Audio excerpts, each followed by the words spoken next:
मेघना, इतनी परेशान क्यों हो तुम? विशाल यार क्या बताऊं। पिछली बार मेरा एक रिलेटिव हॉस्पिटल में एडमिट हुआ था। जी तो उसको डिस्चार्ज करने में कम से कम 24 घंटे का वक्त लगा दिया जी था। जी अस्पताल कह रहा था कि कोई क्लेम ब्लेम सेटल नहीं हुआ है। जी इस बार तो हद हो गई है। एक जी और जो रिलेटिव है वो अस्पताल में एडमिट है, 48 घंटे हो चुके हैं। डॉक्टर कह गया है कि फिट है एकदम डिस्चार्ज होने के लिए, जी। लेकिन क्लेम सेटल नहीं हुआ है, क्लेम सेटल इसीलिए डिस्चार्ज नहीं कर रहे हैं। नहीं, तो जानती है उसी को लेकर आज एक बहुत बड़ी खबर आई है मेघना। मैं कैमरा पर्सन से कहूंगा कि देखिए, master circular on health insurance business ये लाया गया है कल। ये सर्कुलर किसने जारी किया है ये भी आपको हम बता देते हैं। इसको जारी किया है insurance regulatory and development authority of India ने। जैसा कि मेघना ने कहा कि ऐसी कई परेशानियों का सामना जो है देश की जो जनता है वो करती है। होता क्या है कि जैसे मेघना, आप कहीं कि सब मान लीजिए, एक तो पहले बीमार हुए तो फटाक से हम लोग पहुंचते हैं, हॉस्पिटल पहुंचते हैं, इलाज विलाज हो जाता है, सब कुछ हो जाता है। अब लगता है कि कितना जल्दी घर जाए कि सुकून आए। अब वहां पे आता है पेज। अब हमारे पास कैशलेस ट्रीटमेंट वाला सब पॉलिसी होता है, इंश्योरेंस, हेल्थ इंश्योरेंस वाला सब चीज हमारे पास होता है। वो हम दे देते हैं। वो बोलते हैं कि रुकिए, अभी सारा चीज प्रोसेस हो रहा है, वहां से आपका अप्रूवल नहीं आया है। जहां से आपने जिस कंपनी का हेल्थ इंश्योरेंस लिया है उन्होंने अप्रूवल नहीं दिया है कि आप जा सकी। उस वजह से पेशेंट को रुकना पड़ता था। आपने ठीक कहा, आपके केस में ये जो मामला है 12 घंटे 48 घंटे जो आप कह रही हो है, कई बार ऐसा है कि 8 बजे डॉक्टर राउंड पर आते हैं, उन कह देते हैं कि हाँ आप फिट एंड फाट हैं, आप निकलिए, डिस्चार्ज जा कर सकते हैं।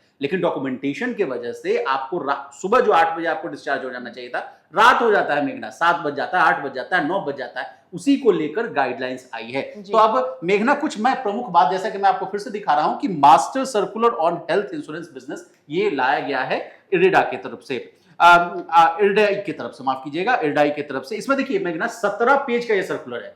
17 पेज का सर्कुलर इसमें लाया गया है। तो पूरा तो बता नहीं पाऊंगा, लेकिन कुछ प्रमुख जो पेजों पर जो प्रमुख बातें हैं जिससे हमारे और आपका सरोकार जुड़ा हुआ है वो बताने की जरूरत है आपको है। देखिए ये कुछ 3-4 पॉइंट्स बताए गए हैं कि कौन कौन से हेल्थ से रिलेटेड जो है। जैसे देखिए, मेंटल हेल्थ केयर एक्ट के तहत इसको आपको कंप्रोमाइज करना होगा। माने इस जो नए जो पॉलिसी आई है उनमें इन चीजों को आपको रखना होगा। जैसे मान लीजिए मेंटल हेल्थ के रिलेटेड अगर कोई बीमारी है, वो right to the person with disability, जैसे मान लीजिए कोई अपंग है, कोई पर्सनल मतलब चल नहीं पा रहे हैं, मतलब अक्सर अक्षम जो बोला जाता है उनको, सरोगेसी के मामले, मान लीजिए किन्हीं को अगर बाल बच्चा नहीं हो रहा है उसके वजह से जो ट्रीटमेंट होती है उसको, ट्रांसजेंडर पर्सन को भी इंक्लूड किया गया है। HIV और एड्स तक को भी इसमें कॉम्प्रोमाइज किया गया है। कहा गया है कि आप इसको इसमें डालिए। एक और अहम बात है मेघना कि CIS का एक बात आया है। CIS क्या है? इसमें जो बीमा करता है, जो बीमा बेच रहे हैं, वो कस्टमर्स इंफॉर्मेशन सीट देंगे। CIS ये है, कस्टमर इंफॉर्मेशन सीट। अब इस शीट में क्या क्या होगा, उनको सब चीज बताना होगा। किस तरह का इंश्योरेंस, मान लीजिए मैंने आपको बीमा बेच रहा है, मैं बेच रहा हूं, तो आपको बताना पड़ेगा कि मेघना ये है टाइप ऑफ इंश्योरेंस, इंश्योरेंस का ये टाइप है, इसमें आपको इतना सम इंश्योर्ड मिलेगा, आपको कवरेज कितना है ये भी बताना होगा। फिर समरी ऑफ एक्सक्लूजन्स, मान लीजिए कि बहुत बार ऐसा होता है मेघना कि आप भी बहुत पॉलिसीज लेती होंगी, मैं नाम नहीं लेना चाहता हूं, LIC का लेती हूँ, बजाज का लेती हूँ, आपको कहा जाता है कि सब चीज दे देंगे, सब चीज इसमें कवर है, लेकिन बाद में जब आपको क्लेम करना होता है, जैसे गाड़ी वाले समय में भी आप याद करिए मेघना, आप लोग कभी एक्सीडेंट हो गया, उस वक्त कहा जाता है कि नहीं ये तो इसमें है ही नहीं। ये सबसे बड़ा मान लीजिए धोखाधड़ी वाला मामला। तो जब हम अस्पताल में जाते हैं पेच यहीं फंसता है। एग्जैक्टली मेघना, उसी को दूर करने की कोशिश की गई है। 17 पेजों की जो सर्कुलर आई है उसमें कहा गया कि जो जो बात आप एक्सक्लूड करना चाहते हैं उसको प्लीज हाईलाइट करके बताइए। फ्री लॉक इन पीरियड है, ये बड़ा अच्छा कॉन्सेप्ट आया है मेघना। इसमें कहा गया है कि आपको 30 दिन का समय दिया जाएगा मेघना। जैसे मान लीजिए आप कोई फोन ले रही हैं, आपको मान लीजिए अच्छा लगा, नहीं लगा तो आप फाइल रिटर्न करती है ना। पॉलिसीज में भी ये चीज लाने की कोशिश की गई है कि 30 दिन का लॉक इन पीरियड, आप आराम से बैठिए, उसका आकलन कीजिए कि वो आपको सूट कर रहा है, नहीं कर रहा है, आपके पैरामीटर्स पर वो बैठ रहा है कि नहीं बैठ रहा है। अगर वो बैठ रहा है तो ठीक है, अगर नहीं तो आप उसको रिफंड कर सकते हैं मेघना। जो पैसा आपने उसके प्रीमियम के लिए दिया है उसको आप वापस कर सकते हैं। तो अच्छी बात है मेघना, इसको बहुत चीजों को दुरुस्त करने। हेल्थ इंश्योरेंस के टाइम पे खासकर बहुत सारे वादे किए जाते हैं, जैसे पेच यहाँ पर फंस ही रहा है, मैं बता ही रही हूँ। लेकिन जब डिस्चार्ज की बारी आती है तो डॉक्टर भी आनाकानी करने लगता है डिस्चार्ज करने के लिए, और हेल्थ इंश्योरेंस वाले वो अपना क्लेम सेटल नहीं करते। तो क्या वो जो झूठ वादे किए जाते हैं उससे भी छुटकारा मिल जाएगा? एग्जैक्टली मिल जाएगा। बहुत अच्छा पॉइंट आपने बोला मेघना। अब मात्र देखिए पेज नंबर 9 पे, सर्कुलर 17 पेजों का सर्कुलर, उसमें 9वें पेज पर बहुत अच्छी बात रखी गई है। 3 घंटे, मात्र की 3 घंटे, अगर मान लीजिए डॉक्टर आया, आपको विजिट किया, आपने कह दिया कि 8 बजे आपको डिस्चार्ज करना है, 3 घंटे के अंदर वहां से ऑथराइजेशन, फाइनल ऑथराइजेशन आपको भेज दिया जाएगा। ये कंपलसरी कर दिया गया है। अगर नहीं हुआ मेघना, मान लीजिए कि देखिए नियम तो बनते हैं, उसको तोड़ते भी हैं लोग, तरह तरह के लूप होल्स निकालते हैं कि कहां से निकाल दें, बचा नहीं।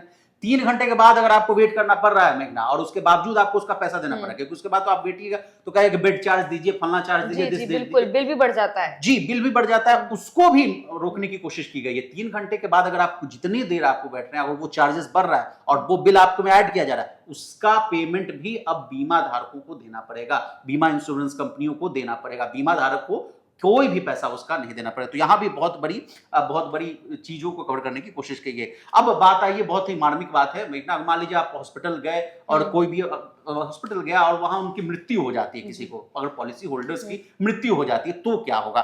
सबसे पहले जो उनका जो क्लेम सेटलमेंट का प्रोसेस है उसको तुरंत तत्काल प्रभाव से उसको लागू करने की कोशिश की जाएगी। ये कहा गया, नियम तो बनाया गया, पेज नंबर 9 में, 17 पेज का सर्कुलर में 9 में स्पष्ट रूप से कहा गया है कि हम तुरंत क्लेम सेटलमेंट को करना पड़ेगा। दूसरी बात, जो भी देखिए बहुत बार मामला फंसता था, मारपीट तक की नौबत आ जाती थी, शव जो पार्थिव शरीर है उसको देने से आनाकानी करते थे, भाई पहले पैसा दीजिए आप तब आप ले जाइए। कहा गया है कि तुरंत रिलीज करेंगे, कोई भी हॉस्पिटल हो आप उसको पार्थिव शरीर को तुरंत रिलीज करेंगे बाइज्जत के साथ।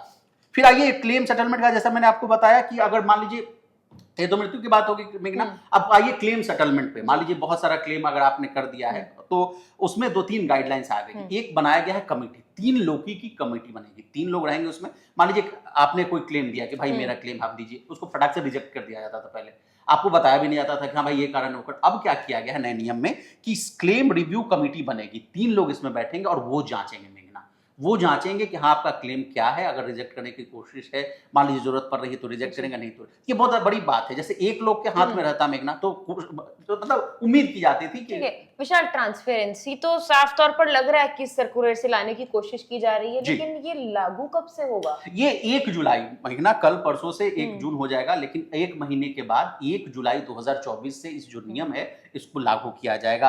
और मैं वापस लौटूंगा मेघना कि क्लेम्स को कैसे ये करते हैं। 3 लोग रहेंगे तो कोशिश की जाएगी कि ना, अगर मान लीजिए खुदा ना खास्ता क्लेम आपका रिजेक्ट भी हो जाता है तब क्या होता है, पूरा डिटेल्ड बताना होगा मेघना। 3 लोगों की कमेटी को पूरा डिटेल्ड एक रिपोर्ट देके देना पड़ेगा कि what are the parameters on which basis कि हम इनको रिजेक्ट कर रहे हैं। ये बहुत बड़ी बात है। अब आते हैं अगले पेज पर, पेज नंबर 10 में भी कुछ अच्छी बात कही गई है। ओम्बड्समैन अवार्ड को लेकर कहा गया है, जैसे आरबीआई को भी है, बैंकिंग लेकर भी आपको कोई अगर शिकायत करनी पड़ती है, अगर आप बैंक नहीं सुन रहा है, ब्रांच मैनेजर नहीं सुन रहा है, तो आपको लगता है छटपटाहट आ जाती है, कहां जाए भाई, पैसे से जुड़ा मामला होता है। तो आरबीआई का जैसे ओम्बड्समैन मैन है वैसा ही ये इसमें भी किया गया है। 30 दिनों तक अगर आपको का जो क्लेम है, आपकी जो शिकायतें हैं वो दूर नहीं होती है तो प्रतिदिन 5,000 रुपए का पेनाल्टी बीमा कंपनियों पर डाला जाएगा और वो पैसा आपको मिलेगा। तो बहुत बड़ी राहत देने की कोशिश की गई है आम जनता को। विशाल, जाहिर तौर पर ये बहुत बड़ी राहत है, लेकिन मैं ये सोच रही थी कि जब इतना वक्त लगता है अस्पताल में पेशेंट्स और डॉक्टर्स के बीच में, तो गलती कहां से होती है?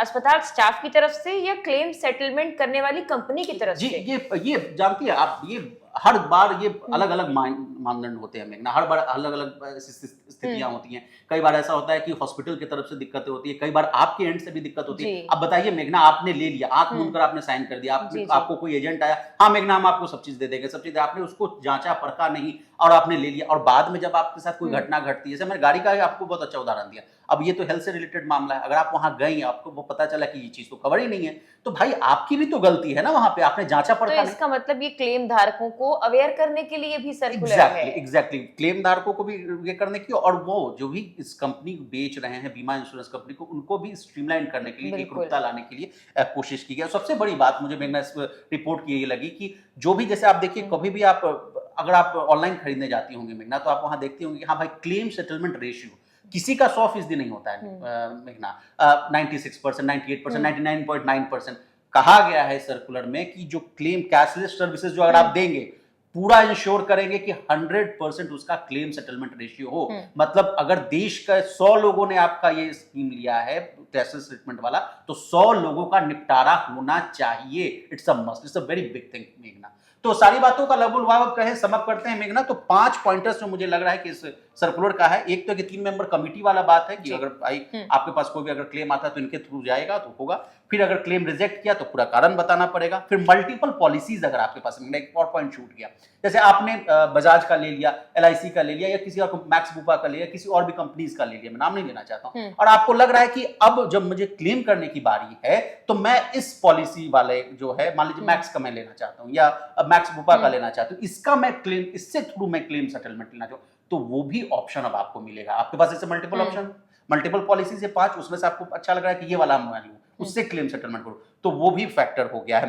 फिर पॉलिसी पीरियड के दौरान, बहुत अच्छी बात, चौथा पॉइंट अगर मैं सम अप करूं तो अगर पॉलिसी पीरियड के दौरान अगर आपका कोई क्लेम नहीं बना, मेघना, आपने पॉलिसी लिया, आपको कुछ नहीं हुआ, आपको तो लगा कि यार भाई बेकार का इतना पैसा जमा किया, कुछ तो फायदा मैंने लिया नहीं, लेकिन उसके लिए भी सरकार ने बहुत अच्छी बात कही है कि नो क्लेम बोनस देना पड़ेगा इंश्योरेंस कंपनी। ये तो सबसे बढ़िया, ये बढ़िया बात है। और लास्ट में मैं समझ करूंगा कि कस्टमर बेनिफिट को देखते हुए कहा गया है कि उनके हिसाब से अब पॉलिसीज बिकेंगी। कैसे? सभी उम्र के लिए, मान लीजिए आपके उम्र कितने भी उम्र का पैरामीटर्स हो, अब तो एक नया न्यूज भी आपने देखा होगा, पहले आया था कि सीमा खत्म कर दी गई, मान लीजिए 60 वर्ष 70 वर्ष के जो बुजुर्ग हैं उनको भी अगर हेल्थ इंश्योरेंस लेना है तो उसके लिए भी पहले बहुत सारे पाबंदियां थी, लेकिन अब उसको भी हटा दिया गया। सभी उम्र के लिए, ज्योग्राफिकल लोकेशन कहीं भी आप रहते हैं ले सकते हैं, कोई भी तरह का बिजनेस करते हैं, ऑक्यूपेशन का भरना पड़ता था मेघना, क्या करते हैं, प्राइवेट सेक्टर में नौकरी करते हैं, सरकारी में करते हैं कि क्या करते हैं, फॉर्मल में, इनफॉर्मल में, वो भी हटा दिया गया। कोई भी हेल्थ कंडीशन हो आपका, उसको भी आप उसके हिसाब से इंश्योरेंस दी जाएगी। तो बिल्कुल विशाल, हेल्दी एंड फिट रहने के लिए किस तरह से जो क्लेम धारक हैं उनकी मदद सरकार अब कर रही है, ये आपने साफ तौर पर बताया। मुझे लगता है आने वाले 1 महीने के बाद मेरी तो इससे बहुत मदद होने वाली है, और मेरे से ऐसे बहुत लोगों की मदद होने वाली है जो इस नए मैनुअल के बाद अवेयर भी होंगे, और उन्हें पता लगेगा कि अपना क्लेम सेटलमेंट आखिर करवाना कैसे है, इंतजार नहीं करना है। बिल्कुल जी। इसी तरह देश और दुनिया और बिजनेस से जुड़ी तमाम ताजा तरीन खबरों के लिए बने रहिए हमारे साथ और देखते रहिए लोकमत हिंदी।